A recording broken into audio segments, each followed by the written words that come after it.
15 years ago, my ex-husband cheated on me with his childhood friend and even had a child with her, leading to our divorce. After the divorce, I suffered harassment from his affair partner and was eventually forced to quit my job. When I was at my lowest, my current husband rescued me, and we've built a happy family and live a peaceful life. But the happiness was short-lived. I unexpectedly ran into my ex-husband who abandoned me 15 years ago. You're still single, aren't you? No one would marry a woman who can't have kids. You still can't say anything but nasty comments, can you? Unlike someone, my son is adorable like his mother. Looking down on me with a smug smile, I retorted, "Oh, really? He's very cute indeed. Oh, I should introduce my kids to you too." As I introduced my son, my ex-husband's smile faded. And he began to tremble. My name is Emily Johnson. I'm 38 years old this year. I live with my 13-year-old son Kyle, my 11-year-old daughter Lily, and my husband of the same age, Mike. Kyle, a middle school freshman, is right in the middle of his rebellious phase. He's been quite mouthy lately, but when he really doesn't listen, Mike steps in and sets him straight. Lily, my daughter, loves makeup and clothes and is quite the fashionista. Being the youngest, she's very good at getting her way. My son Kyle, who adores his sister Lily, quickly panics and apologizes whenever she tells him, "If you're not nice to Mom, I'll start disliking you." He hurriedly says, sorry. Look, I'll get along with Mom, okay? He's honest and always livens up the atmosphere. Though noisy, we live happily. But actually, I'm a divorcee and this is my second marriage. I divorced due to my ex-husband's despicable betrayal. It was 15 years ago when I was in a senior-junior relationship with my ex-husband, John, in college. We were blessed and had a smooth sailing relationship as we had many mutual friends. Soon after getting married, we both wanted children and would talk about how nice it would be to have them, even dreaming about dressing them up in matching outfits. However, reality wasn't so kind, and a year passed without us having a child. Each month, when my period came, it strained our relationship, which neither of us liked, so we had many discussions and even underwent expensive fertility treatments. But when told there was nothing wrong, our marital relationship didn't improve. Initially, John was supportive and cooperative, but as time passed without a child, his attitude towards me began to change. He'd throw sarcastic comments like, when will I ever become a father? As if it was all my fault we didn't have kids. He stopped helping with household chores altogether, leaving me to do all the cooking, washing dishes, laundry, and cleaning. When I asked, "Why have you suddenly stopped helping with the chores?" "You used to help," he said, "since you're infertile. If you don't at least do the housework, you're not fulfilling your role as a woman. What's the point of our marriage then?" His words became increasingly thorny over time.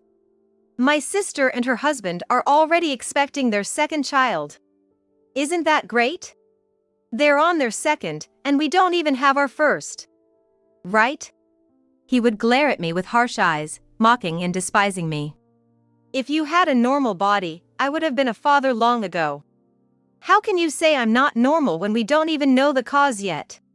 But John retorted, "Infertility is always the woman's fault. Don't you even know that? If I had known you were infertile, I would never have married you.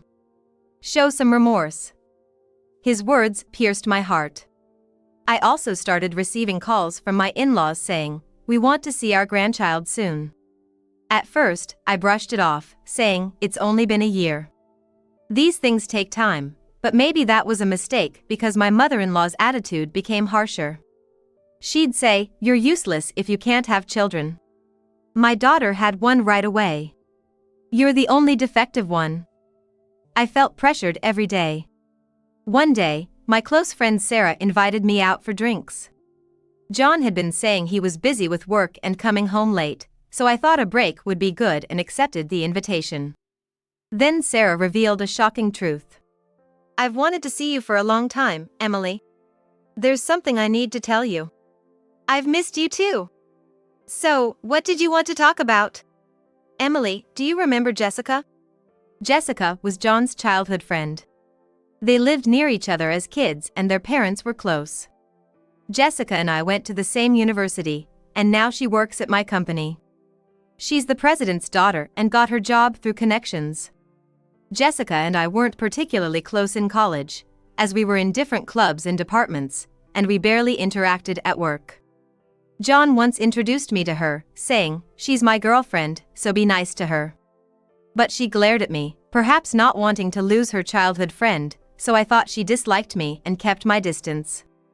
Tall and beautiful, she was popular enough to be in beauty pageants in college and was somewhat of a celebrity in the company, being the president's beautiful daughter. Jessica? Oh, John's childhood friend? Yeah, I know her. She's beautiful. We're at the same company, but we don't interact much. What about her? Well, it's hard to say, but I think Emily, your husband John, and Jessica are having an affair. What? I was shocked by Sarah's warning, feeling like I'd been struck by lightning. I saw them the other day. They were walking hand in hand, not like just friends. That can't be. You should check it out. And call me if anything happens, okay? Thanks for telling me. I had a feeling that John was cheating. His attitude towards me was terrible, and he always came home late, claiming to be working overtime. On weekends, he'd say he was entertaining clients and wouldn't be home. I had a vague idea, but I pretended not to notice. That day, after parting ways with Sarah, I headed straight to a private investigator. The reason, of course, was to gather evidence of my husband's infidelity. It didn't take more than a week to gather evidence, but I myself wasn't ready to decide on divorce right away.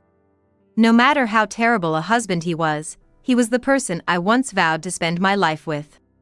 I couldn't decide right away. A few days later, I returned home to find John, who usually came home late, sitting at the dining table. Oh, you're home. Yeah. I thought you'd be late today, as usual. I tried to sound sarcastic on purpose. Yeah, sorry about that. I need to talk to you. Having heard about the affair from Sarah, I had a bad feeling. I want a divorce. What? So, that's how it is. I realized that John wasn't just fooling around with Jessica, but that he was serious. Jessica's pregnant. So, I'm gonna marry her. Jessica. Your childhood friend? You said she was just a friend. And now she's pregnant? You were having an affair? Don't call it an affair. Makes me sound like a scumbag. Can't be helped, right? Jessica can actually get pregnant, and she's beautiful. There's no reason for me to choose you over her. I was shocked by John's brazen attitude. He didn't think he was in the wrong at all. I was so shocked that I couldn't find the words to speak. Seeing me silent, John scoffed and said, "Even my mom kept nagging me to divorce you. She always liked Jessica more. She's beautiful, kind, and can have kids. My mom will be happy with this." In the end, my mother-in-law and husband had always preferred Jessica. I was so sad that tears started to flow. Well, I've packed my things and I need to leave for the sake of the child that's about to be born. Saying that, John left the house. I didn't have the energy to stop him. Later, I was unilaterally sent divorce papers. There was a note attached, written by a woman. "Please divorce my husband quickly." The contradictory words made question marks pop up over my head. I wanted to retort, "You're the one who stole my husband." Seeing those words, I finally came to my senses. Why am I the one being blamed? I couldn't just silently go through with the divorce. With that thought, I took the evidence I had gathered from the private investigator and filed for divorce mediation. A few days after filing, I received a call from an unknown number. Wondering who it could be, I answered the phone to hear a woman's voice screaming, "What do you think you're doing? Why are you suing us?" It was Jessica, the affair partner. Well, it's obvious, isn't it? I know all about your infidelity. It's only natural for me to ask for alimony. Alimony? I have a baby in my belly. You're really gonna demand money at a time when we'll need it most? Who's the real monster here? You sleep with a married man and have the nerve to say that to me. It's your fault for being infertile, you terrible woman. Her high-pitched screaming hurt my ears. Anyway, I intend to settle this divorce, including alimony, in court. Let's discuss this further in the proper setting. With that, I hung up the phone. Later, thanks to the evidence I had, the mediation recognized John and Jessica's relationship as adultery.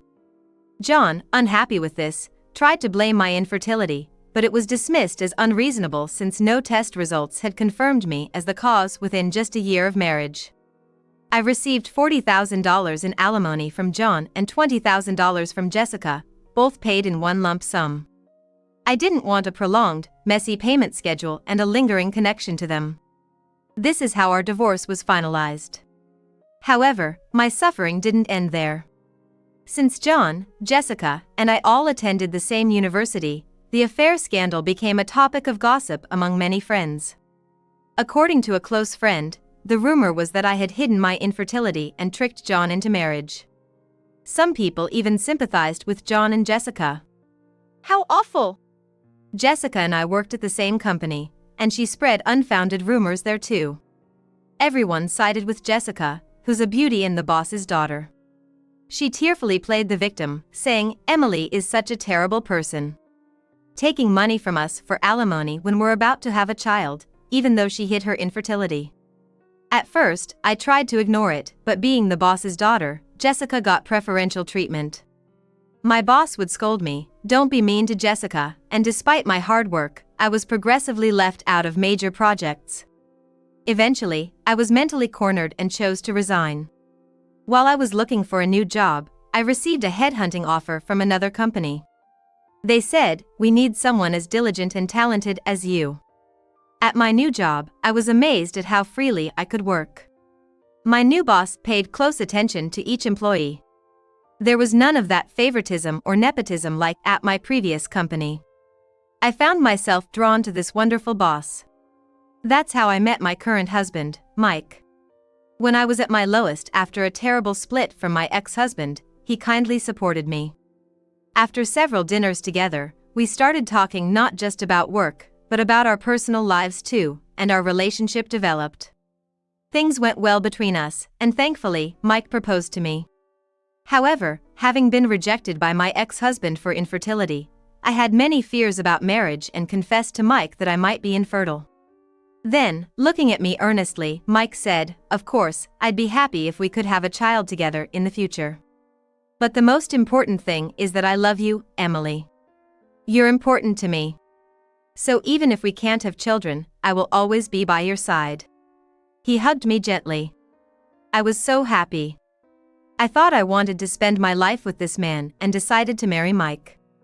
Soon after our marriage, we had our first child, Kyle, followed by our daughter, Lily. Perhaps not getting pregnant with my ex-husband was a matter of timing or compatibility. Raising children is hard, but we're living happily. Then one day, I attended a friend's wedding. During the middle of the ceremony, when it was time for greetings and mingling, I stepped out to go to the bathroom and saw my ex-husband John, whom I hadn't seen in 15 years. Ugh! Why is he here? I panicked for a moment, my mind going blank. But then I remembered that today's bride and groom were friends from college. It made sense for John to be there. I tried to ignore him and walk past, but he called out loudly, "Hey!" So he noticed me. What? You've put on weight, haven't you? It's been so long since I've seen you. John, seemingly drunk, talked loudly and spat while speaking. You haven't changed a bit. I added in my mind, still as unpleasant as ever. Then John called his family over. There was Jessica and their son. Seeing my face, Jessica smirked and said, "Oh, it's been a while. Have you gained weight? Is it stress eating? Must be tough. I bet you're still an infertile woman with no one to take you, right?" I was dumbfounded by their rude behavior and couldn't find the words to respond. I noticed their son hanging his head, blushing with embarrassment. He had very handsome features. Ah, I forgot to introduce him. This is my son. As you can see, he's cute like Jessica, right? Jessica, too, proudly bragged about their son. He's handsome, smart, a real genius. Sorry to say, it seems like we're the only happy ones here. They praised their son and looked down at me with smug smiles. However, their son seemed unhappy with his parents' behavior, seemingly displeased with them belittling someone else. He must be a very kind boy, I thought. But I had no time to deal with them. As I turned to leave, John grabbed my arm tightly, stopping me. So, you cause our divorce because of your infertility, and then you have the nerve to extort money from us? John was still holding a grudge about something that happened 15 years ago. If anyone should hold a grudge, it's me. Then Jessica also turned to me and said, Yeah. You're a single, infertile woman, why would you need money? Families with children like us need it more, don't you think? Pay us back double the amount you took from us at that time. I was dumbstruck by such selfish remarks, speechless, when John and Jessica's son spoke up. Single means unmarried, right? But she's wearing a wedding ring on her left hand. Pointed out by their son, John and Jessica stared intently at the ring on my left ring finger. What? You're married? John and Jessica's loud exclamations drew stares from the surrounding people. I was mortified. As I pondered what to do, I caught sight of a familiar face. You shouldn't be so loud at a celebration like this. It's disturbing others. Maybe you should be more considerate? Mom, who are these scary-looking people? Kyle. Lily. Yes, worried about my late return, Kyle and Lily had come to check on me. Lily, as usual, was outspoken, but it was rare for Kyle to speak so provocatively. Mom, you're late coming back. Eh? Mom? You have kids? Yes, I do. Let me introduce them. This is my son, Kyle, and my daughter, Lily. John seemed speechless, shocked that his ex-wife, whom he thought was infertile, had 2 children. Jessica was staring intently at my son. After a while, she muttered, in a strained voice, That uniform! She seemed fixated on my son's attire. He came straight from school with his dad. It's not about that. That's the uniform of that famous private middle school. Huh? Oh, yes. Kyle's attending that prestigious private middle school. Yes. Kyle excelled in his studies and was attending a well-known local private school. It can't be. A child of yours, at that school. And my daughter, too. She plans to take the exam for the same school next year. That's right. And you know what? Kyle is amazing. He won a violin competition. Violin. I thought I recognized this boy. Wasn't he on TV recently? You saw that? Yes, he's been getting a lot of media attention lately. Today, he's coming back from violin practice. Impossible. That can't be. John and Jessica were left gaping, frozen in shock. You were supposed to be infertile. How could you have such? I calmly addressed John's confusion. I'm glad to see you two seem happy. As you can see, I'm filled with happiness too. Let's not involve each other anymore. We have nothing to do with each other now. As I was about to leave with my children, my husband, Mike, appeared. Hey. What's going on here? The main event is about to start again.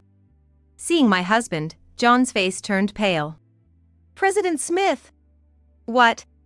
Jessica too, upon seeing my husband, turned white and trembled. Your husband is Smith, the young CEO of ABC Corporation who got the job last year, right? Actually, my husband Mike works as the CEO of the parent company of Jessica's father's company. He was job hunting when the parent company approached him for a position, and that's how he switched jobs. I met Mike there, a man who was already popular and skilled. Last year, he was recommended by the then CEO and took over the role. Yeah, it's Smith, but... Huh? What's with this atmosphere? What happened? Sensing the uneasy air, my husband Mike looked puzzled, and that's when Kyle spoke up. These people were saying mean things about our mom, calling her infertile and fat, so Lily and I came to help her. They heard it.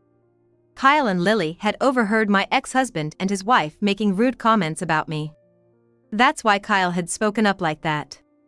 You guys are those. The word infertile seemed to click something in Mike's mind, and his expression turned grim. I had heard rumors, but never imagined they were this insensitive. Then, John suddenly started to defend himself to Mike. No, I mean, Mr. Smith, I would never say anything bad about your wife, right, Jessica? Why are you groveling so much? She's just his wife, right? I was the one who got yelled at by my father and suffered a lot because you made me pay her money for our affair. I'll never forgive you now. Jessica. What are you saying? If he dislikes us, our subcontracting company is finished. Think about that. Realizing it was bad to be disliked by the CEO of their parent company, John started to flatter Mike, but Jessica, not satisfied, started arguing with him. What a ridiculous scene. Then, John and Jessica's son, who had been silent, burst out. Stop it! Listening to you both is terrible. You're saying awful things about her, calling her fat and infertile, and now demanding money back. I'm ashamed. And what about this affair? Am I a child born out of an affair? Am I unwanted? His voice cracked with tears. John and Jessica started to fumble for words. Well, that's not. As I realized the guests were staring at us. Jessica, noticing their gazes, blushed and looked down. Although I still can't forgive John and Jessica, their son seems to be a just and kind boy. He's innocent in all this. Thinking this, I was about to comfort their son, when my husband Mike spoke first. Thank you. You stood up for my wife. You really are a kind boy, he said, gently patting the boy's head. I followed with a smile. But maybe I am a bit overweight. That's not true. Well, actually, I'm pregnant. My belly's getting bigger, I said, stroking my belly. I'm currently pregnant with our third child. And on maternity leave. Seeing the boy with tears in his eyes, I added. Your mom took great care of you in her belly, just like this. You're not unwanted. Your parents love you and are proud of you, right? I looked at John and Jessica. The boy then asked them, really? In a hurry, they both nodded vigorously and said, yeah. You're our pride and joy. Absolutely. You mean everything to us. At this, the boy immediately broke into a wide smile. Seeing their son smile, I also felt a sense of relief. Let's just remember that today is a day for celebration. Let's all head back to our seats. Saying this, each family returned to their respective seats. And so, the turbulent scene came to a close. As the wedding ended and we were heading to the station, Jessica and John came up, holding hands with their son. Kyle and Lily had been intimidating the two who had insulted me, but Mike calmed them down with a wry smile. We're sorry. We're really sorry. It's too late, but for everything before and for today. We're truly sorry. And thanks for earlier, for our son. It was the first apology I had heard from them in over 15 years. Perhaps even people as terrible as them had changed a little after having a child.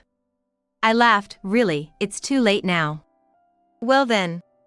With just that, I turned and started walking away. Kyle offered to carry my bags. Lily said, here, and draped a jacket over my shoulders. Even as children, they were considerate of my pregnancy. All right. How about we make Dad's favorite hamburgers for dinner tonight? Kyle and Lily's favorite. Yay! Yay! Thank you. With a vow to protect the smiles of my beloved family, I was moving away from the pains of the past.